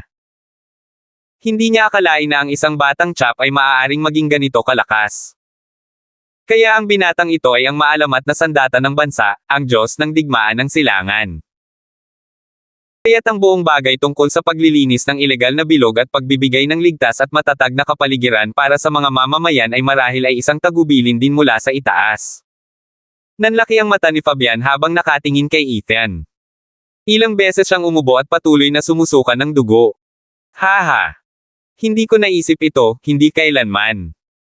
Ang pamilya Leger ay talagang mawawasak ng isang kabataang tulad mo. Nagbabanta ang kanyang mukha habang patuloy na sumisigaw, bago ako patayin, sabihin mo sa akin kung anong boxing technique iyon. Sabihin mo sa akin. Walang sinabi si Ethan. Itinaas niya ang kanyang kamao at itinaas ang kanyang likod na parang cheetah na malapit ng hampasin. Sabihin mo sa akin. Sigaw ni Fabian. Isang nakamamatay na suntok ang ginawa ni Ethan sa kanya. Pati ang lupa ay nanginig at umalangaw-ngaw ng malakas. Ang mga paa ni Fabian ay nanginginig ng ilang beses at tumigil sa paggalaw. Patuloy na umaagos ang dugo sa kanyang leeg. Ang paligid ng tea house ay agad na naging dagat ng mga bangkay. 855. Tinatawag itong extreme fist technique, sabi ni Ethan sa patay na katawan ni Fabian. Gusto mong matuto? Pwede kitang turuan. Siyempre hindi nakasagot si Fabian. Isang dosenang figure ang lumitaw. May kaunting dugo pa rin sa mukha ni Kuya Joff habang lumalapit kay Ethan. Big Boss, naayos na namin ang lahat. Wala na sa mga ilegal na lupo na kontrolado ng 16 na makapangyarihang pamilya ang umiiral. Ibinigay na rin namin ang ebidensya ng kanilang mga krimen kay Brother Winston, sinabi niyang hahawakan niya ito. Tumanggo si Ethan. Ang mga nakagawa ng krimen ay kailangang parusahan ng batas para dito. Ang legal na bilog ay may sariling mga patakaran, kaya iniwan niya ito kay Winston. Ang ilegal na bilog ay mayroon ding sariling mga panuntunan, at si Ethan ang nagtakda ng mga panuntunang iyon. Linisin mo ang lugar, sabi ni Ethan at umalis na siya. Kinawian ni Kuya Joff ang iba sa kanila at sinimulan na nilang linisin ang lugar. 3 AM na noon. Hindi masyadong maganda ang ekspresyon ni Alexander nang makita niyang pinabalik si Angelica sa bahay. Medyo nagulat siya. Ang pamilyang Hunt ay talagang walang ginawa. Hindi kaya talaga anak ni Thomas si Ethan. Imposible iyon. Kinumpirma ito ni Angelica, kaya tiyak na totoo ito. Nangangahulugan ba iyon na walang pakialam ang pamilya Hunt kung mabuhay o mamatay si Ethan? Iyon ay mas imposible. Ang nag-iisang ina po ng pamilya Hunt ay si Ethan na ngayon. At kahit na hindi lang si Ethan ang nag-iisang ina po, hindi sana siya iniwan ni Thomas sa kaguluhan. Ang pamilya Hunt ay palaging kakaiba sa Hilaga para sa pagtingin sa mga tao bilang mas mahalaga kaysa sa kayamanan o katayuan. Walang ginawa ang pamilya Hunt. Kumunat ang noo ni Damien at hindi niya moari. Sa pagkakaintindi niya kay Thomas, kung anak niya talaga si Ethan, siguradong may gagawin si Thomas. Walang paraan na makikita niya ang kanyang nag-iisang anak na lalaki na namatay sa mga kamay ng pamilya Leger. Wala silang ginawa, at talagang nagalit si Thomas na pinutol ni Angelica ang kanyang pagtulog, sabi ni Alexander. Nagsisimula akong magtaka kung si Ethan ay talagang miyembro ng pamilyang Hunt ngayon. Si Ethan ay papalibutan at papatayin ng pamilya Legger. Sa madaling salita, mamamatay si Ethan kapag hindi nakikialam ang pamilya Hunt. Walang sino man ang makakalaban sa ilang advanced na Grandmaster level fighters ng mag-isa. At ang pamilya Legger ay determinadong patayin din si Ethan. Hindi kumibo si Damien at nagpatuloy sa pagsimangot. Sinimulan niyang pag-isipan ang kanyang mga alaala upang makita kung may nakaligtaan siyang anumang nangyari noon. 15 taon na ang nakalilipas, si Ethan at ang kanyang ina ay pinalayas ni Thomas sa pamilya ng Hunt. Pagkatapos ay pinakasalan niya si Elsa mula sa pamilyang Snow, na kalaunan ay nakatulong sa pamilyang Hunt na maging isa sa pinakamakapangyarihang pamilya. Habang si Ethan at ang kanyang ina ay nauwi sa pag-alagala sa lansangan at namuhay ng kaawa-awa. May pinadala si Damien para sumunod sa kanila kanina. Malungkot ang buhay ni na Ethan at ng kanyang ina at kalaunan ay nagkasakit ang kanyang ina at namatay sa kahabaan ng kalye. Pagkatapos noon, nawala si Ethan nang walang bakas. Ngunit sa nakalipas na 2 taon, may balita na si Ethan ay may palayaw na bilang isang Diyos ng digmaan at siya ay naging napakalakas at malakas. Pinayagan ni Damien si Angelica na pumunta sa Greencliff dahil gusto niyang malaman kung si Ethan ay mula sa pamilyang Hunt o hindi. At ngayon ay sigurado na silang anak ni Thomas si Ethan. Ngunit muli silang naghinala sa reaksyon ng pamilya Hunt. Sinong magmamasid sa kanilang sariling anak na mamatay? At iyon ang kanilang nag-iisang anak na lalaki. 856. May iba pa bang abnormalidad? Tanong agad ni Damien. Anong abnormalidad? I'm saying, may iba pa ba sa North na abnormal bukod sa Hunt family? Lumalakas ang boses ni Damien dahil pakiramdam niya ay may hindi tama. Paano ang Long Group? At ang mga makapangyarihang pamilya na konektado sa kumpanya? Paano naman ang 2 pang makapangyarihang pamilya? May nangyayari ba sa kanila? Mabilis na sumagot si Alexander, wala. Walang abnormal na nangyayari sa ngayon, Dad. Nag-o-overthink ka. Pakiramdam niya ay sumobra na ang reaksyon ni Damien. Dahil walang ginawa ang pamilya Hunt, marahil ay dahil hindi talaga taga-pamilya si Ethan, kaya wala silang pakialam kung mabuhay o mamatay si Ethan. Kahit na hindi natin maalis ang pamilya Hunt minsan at para sa lahat, hindi masama kung mapapatay natin si Ethan. Sa ganoong paraan, ang ipinagbabawal na teritoryo ng Greencliff ay mag-isa na maglalaho. At kung wala ang kapangyarihan ni na Greencliff at Ethan, malamang na walang magagawa ang mga talagang umaatres sa kanila kundi ang magpakilala. Magiging pamilya kaya ni Snow? O ang pamilya ng Biggs? Huminga ng malalim si Damien at tumango. Kahit na hindi inaasahan ang mga nangyari, hindi masamang bagay kung maaalis nila si Ethan. Matapos pagsamahin ni Fabian ang kanyang kapangyarihan, sa kalaunan ay magpapatuloy siya upang patayin ang pamilyang Hunt. Sa madaling salita, nakatakda na ang laro. Hanggat ang pamilyang Long ay ginamit ng husto ang pamilyang Legger, ang pamilyang Hunt ay tiyak na mapapahamak maaga o huli. At least nasa loob pa rin natin. Pagkaraang mamatay si Ethan, hindi rin mabubuhay ng matagal ang pamilya Hunt. Fabian wouldn't wait too long, sabi ni Damien. Sige, gabi na. Matulog ka na. Ayon sa pagkakaintindi niya kay Fabian, hindi man lang siya maghintay ng 3 araw. Kahit na ang pamilyang Hunt ay hindi mapahamak, sila ay magdaranas ng matinding pagkalugi. Alam ni Damien na tama ang ginawa niya sa pagkakataong ito. Kapag namatay na si Ethan, marerelax ang kanyang puso. Kung hindi dahil sa kagalingan ni Ethan na mag-isa ay hindi siya mapalagay. Mas maingat siya kay Ethan kaysa sa pamilyang Hunt. Alam ni Damien na ang pamilya Hunt ay walang gaanong pangalan. Isa lamang silang simpleng pamilya ng mga medical practitioner. Sila ay naging isang napakalakas na pamilya dahil lamang sa sila ay pinalad. Iyon lang. Kung si Thomas ay hindi nagpakasal sa isang anak na babae ng pamilya Snow at umasa sa kanya, ang pamilya Hunt ay wala na ngayon. Sa wakas nakahinga na si Damien. Bumalik siya sa kanyang kwarto at natulog. Alam niyang sa susunod na 3 oras, maririnig na niya ang balitang gusto niyang marinig. Samantala, sa bahay ng Hunt, 3 figure pa rin ang nagtatago sa dilim at pinagmamasdan ang bahay. Patuloy nilang tinitingnan kung may lalabas ng bahay para iligtas si Ethan, ngunit wala man lang gumagalaw. Mukhang itong si Ethan ay walang kinalaman sa pamilya ng Hunt, kung hindi, imposible para sa pamilyang Hunt na manatiling hindi natitinag, sabi ng isa sa kanila. Dapat patay na si Ethan ngayon. Si Fabian ay nasa kabilang panig kasama ang dalawa pang advanced na Grandmaster at 100 highly skilled fighters. Tiyak na kayang patayin ng pangkat na ito hindi lang si Ethan, kundi ang buong pamilya ng Hunt. Ang iilan sa kanila ay nag-iisip kung dapat ba nilang pakinggan si Fabian. Kung magkapit kamay sila, dapat nilang patayin si Thomas. Kapag namatay na ang mag-ama, tiyak na magwawasak mag-isa ang pamilya Hunt. 857. Makinig sa mga ayos ni Master Legger, umalis tayo sa lugar na ito, sabi ng ikatlong tao.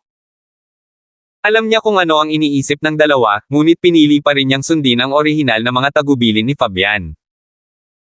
Dahil ang mga utos ni Fabian ay harangan lamang ang sinuman sa pagliligtas kay Ethan, nangangahulugan iyon na hindi pa oras para lipulin ang pamilyang Hunt. Walang masama kung hayaang mabuhay ng ilang araw ang pamilya Hunt. Tara na. Mabilis na nawala ang tatlong figure. Matagal nang nakaupo ang isang figure sa main gate ng Hunt House. Nang makita niyang nakaalis na ang tatlong lalaki sa dilim ay umalis na rin siya. Mas mabilis siya kaysa sa tatlo. Pasado 4 AM na ngayon. Matingkad pa rin ang mga ilaw ng bahay ni Legger. Alam ng lahat na ang pamilya Legger ay patungo sa isang malaking operasyon noong gabing iyon. Mabilis na pumasok sa sala ang tatlong figure ngunit hindi nakita si Fabian at ang iba pa. Sa halip, may nakita silang estranghero na nakaupo sa upuang nakalaan para sa padre de pamilya at nakangiti sa kanila. Sino ka? Agad namang nag-defensive stance ang tatlo at handa nang umatake. Isang estranghero ang talagang pumasok sa bahay ng Legger. Medyo mabagal kayo, napatingin si Ethan sa kanilang tatlo. Kanina pa ako naghihintay dito para sa inyong tatlo. Sino ka sa lupa? Tanong ng isa sa kanila sa matigas na boses. Sabihin mo na sa amin ngayon, o huwag mo kaming sisihin sa pagiging makulit. Ako ang taong gusto mong patayin. Inihagis ni Ethan sa sahigang isang tela na kinulayan ng pula ng dugo. Nakabalot sa loob ang isang piraso ng laman at kitang-kita pa rin ang pulang ulap na tato. Agad na nagbago ang mukha nilang tatlo. Ikaw si Ethan. Bumangon si Ethan. Ako yan, sabi niya habang naglalakad papunta sa tatlong lalaki. Nagbigay ako ng mabilisang pagbilang para malaman na may tatlong tao pa rin ang nawawala sa kabuoang bilang ng mga manlalaban na mayroon ang pamilyang Legger. Dahil patay na si Fabian, hindi ko naiiwan ang iba. Lalong nagbago ang kanilang mga ekspresyon. Agad silang naging maingat at nagpakawala ng mamamatay tao na hangin habang naghahanda silang lumaban. Puno ng hindi makapaniwala ang kanilang mga mukha. Hindi namatay si Ethan ngunit patay na si Fabian. Paano ito nangyari? Ganoon ba kay-tekot si Ethan? Hindi ka naniniwala. Kapag nakarating ka sa impyerno maaari mong tanungin siya kung ano ang nangyari. Gumawa ng hakbang si Ethan. Lumipat din silang tatlo. Si Ethan ay hindi nagpakita ng anumang awa sa kanila. Ginamit niya ang kanyang pinakamataas na kapangyarihan para makapaghatid ng tatlong suntok para patayin ang tatlong advanced Grandmasters. Pakiramdam niya ay mabilis na umagos ang dugo sa kanyang katawan. Matapos makipaglaban ng 2 beses sa isang gabi, hindi siya nakaramdam ng pagod. Sa katunayan ay lalo siyang natuwa. Ako lang ang pinapayagang hawakan ang pamilya ng Hunt, sabi niya sa tatlong bangkay sa kanyang paanan. Hindi mo kaya? Hindi na sila pinansin ni Ethan at umalis nang hindi lumingon. Nagsimulang lumiwanag ang langit. Nanatiling maliwanag ang mga ilaw sa bahay ng Legger ngunit parang hindi na kasing liwanag ng dati. Ang walang laman na bahay ng Legger ay napuno ng mahinang amoy ng dugo sa hangin. Si Alexander ay nasa isang mahusay na kalooban. 2 oras lang ang tulog niya noong nakaraang gabi, pero mas energetic siya kaysa dati.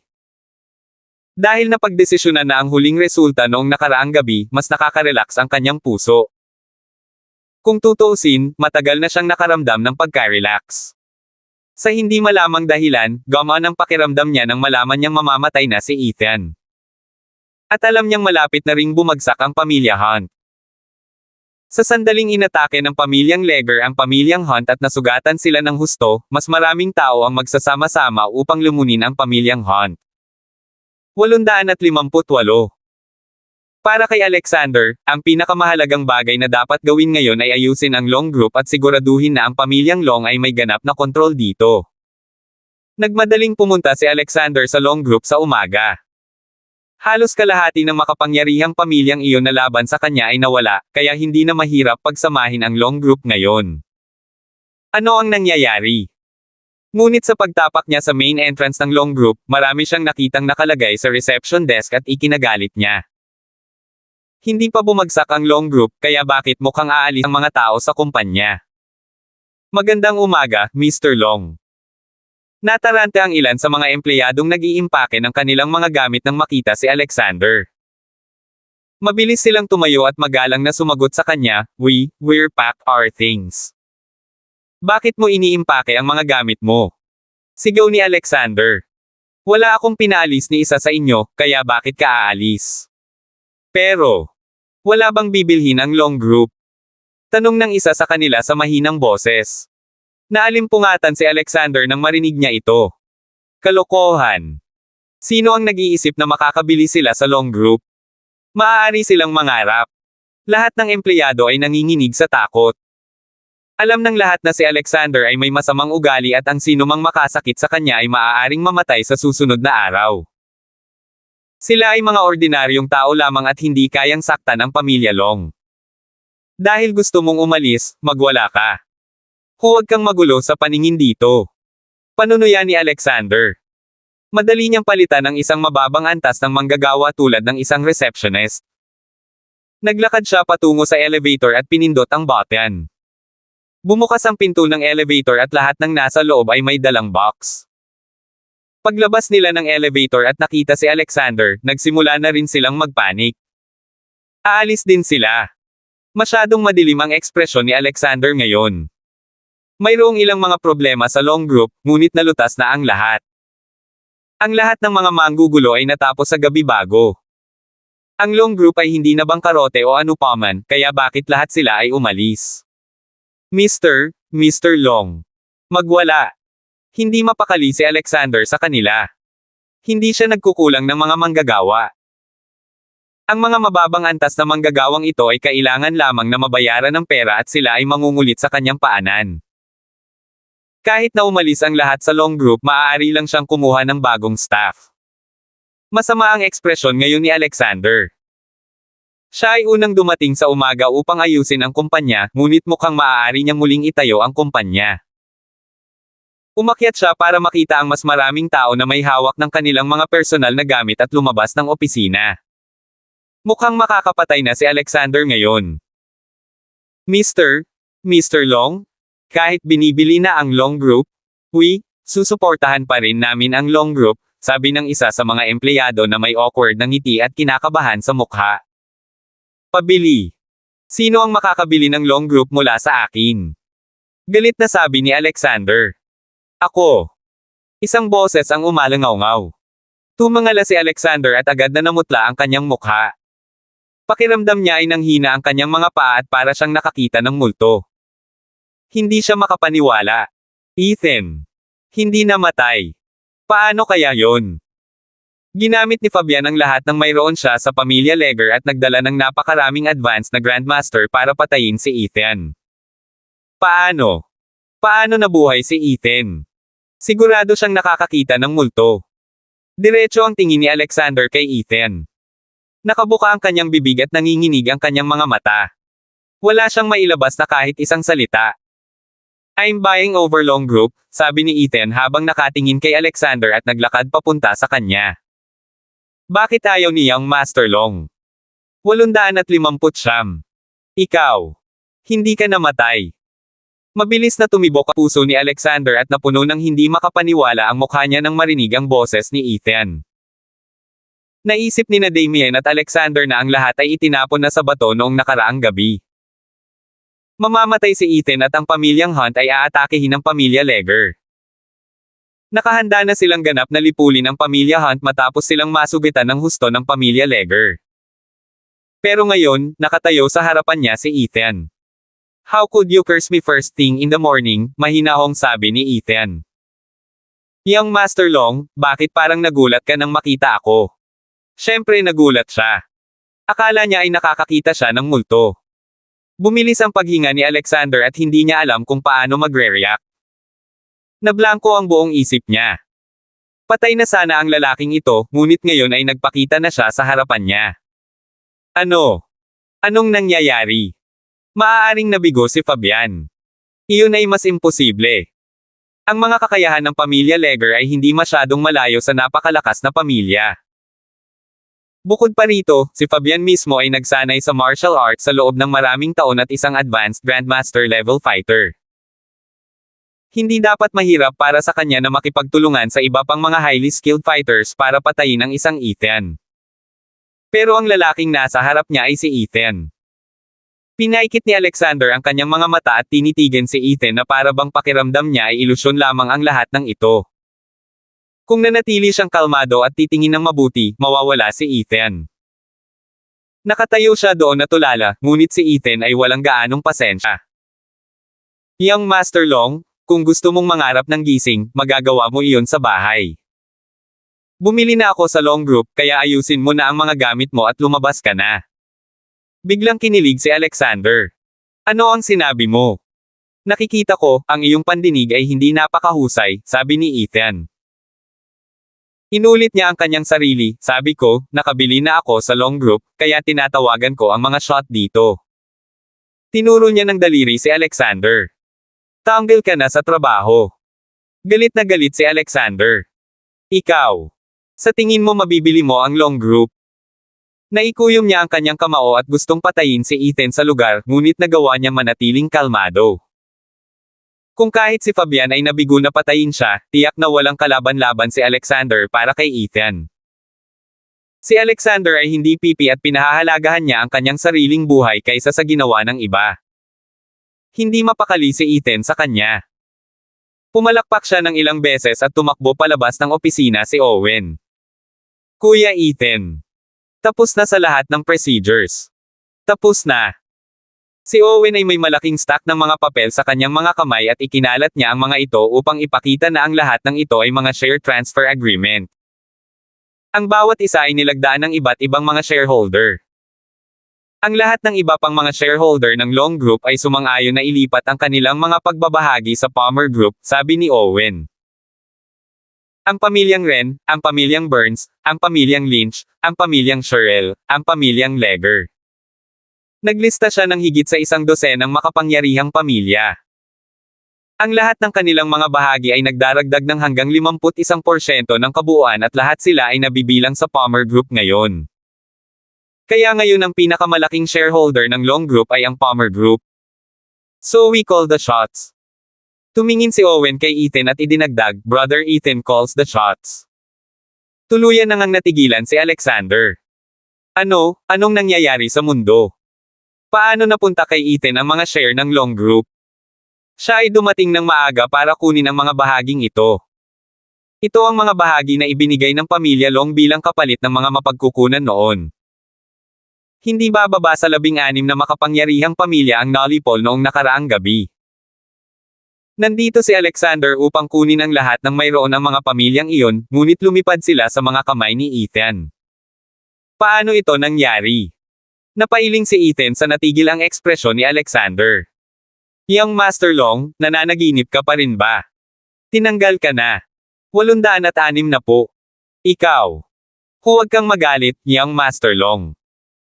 Wala akong interes sa 49% na pagmamayari ng pamilyang Long.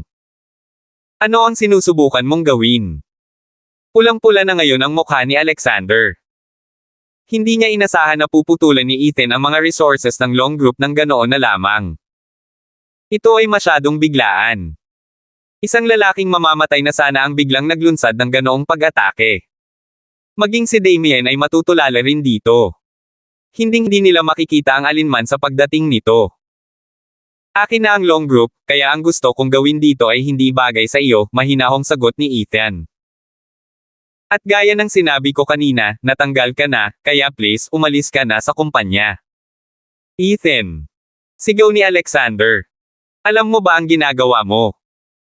Ang kumpanyang ito ay kabilang sa pamilyang Long, at ito ay isang malaking conglomerate na makokontrol ni Alexander. Ang pamilyang Long ay naglagay ng isang malaking bitag upang maalis ang lahat ng banta sa loob ng Long Group. Ngunit sa huli, inani ni Ethan ang lahat ng mga gantimpala. Alam ko, tumawa si Ethan. Masyado lang akong nakakaalam. Lumingon siya at tumingin kay Owen. Halika, sabihin sa ating mahal na young Master Long kung ano ang mangyayari pagkatapos nating bilhin ang Long Group. Ihahayag namin ang pagsasara nito, sagot ni Owen. Namanhid agad si Alexander. Pakiramdam niya ay nahulog siya mula sa mataas na lugar at malapit nang bumigay ang kanyang mga paa. Ipapahayag ni Ethan na magsasara na ang Long Group. Baliw ba si Ethan?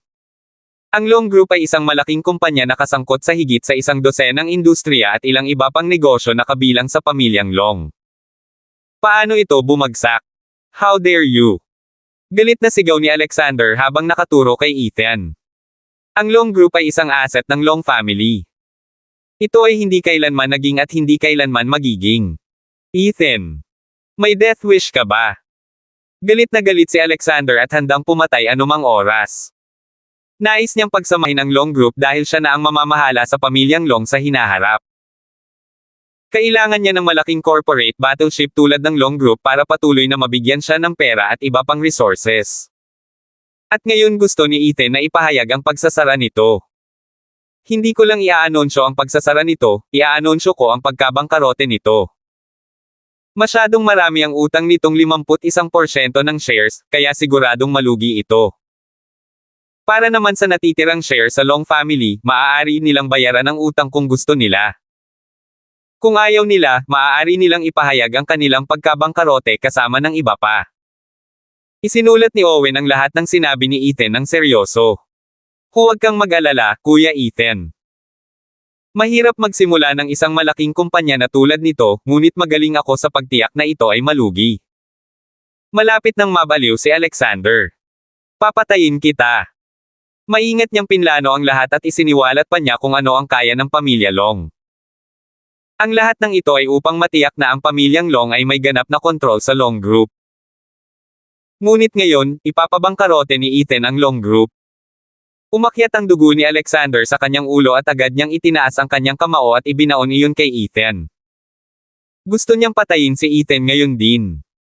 Si Ethan ay nanatiling nakatayo sa kinaroroonan niya at hindi gumagalaw sa lugar na iyon. Iniabot niya ang isang kamay at hinawakan ang palso ni Alexander. Gusto mo akong patayin? Malas ang boses niya. Ginamit niya ang kanyang mga daliri upang mas mahigpit na hawakan ang palso ni Alexander at ito ay gumawa ng isang kaluskos na tunog. Napaungol agad si Alexander. Sa tingin mo ba mas makapangyarihan ka kaysa kay Fabian? Dinurog ni Ethan ang palso ni Alexander. Isang nakakaiyak na sigaw si Alexander. Nagsimulang bumuhos ang malalaking butil ng pawis sa mukha ni Alexander at nanginginig ang buong katawan niya. Sinubukan niyang magpumiglas ngunit nalaman niyang hindi niya kaya maliban kung pinutol niya ang sarili niyang braso. Paano ito nangyari? Natatakot na tinitigan ni Alexander si Ethan at hindi makapaniwala.